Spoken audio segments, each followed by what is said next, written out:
The voiceover was done with VoiceMaker text-to-speech software. Link is in the description.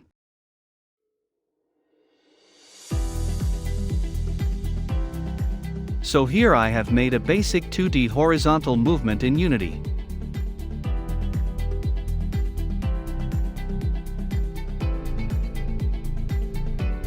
So in order to add bounciness, let's create a new physics material 2D.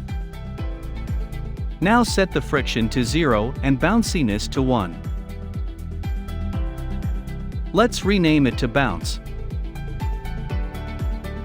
Assign the material to the player and let's test it.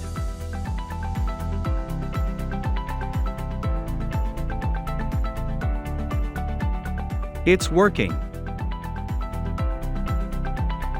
Thanks for watching, and a special thanks to voicemaker.in for some awesome text-to-speech. Link is in the description, and as always, don't forget to like, share and subscribe. Until the next video, bye bye.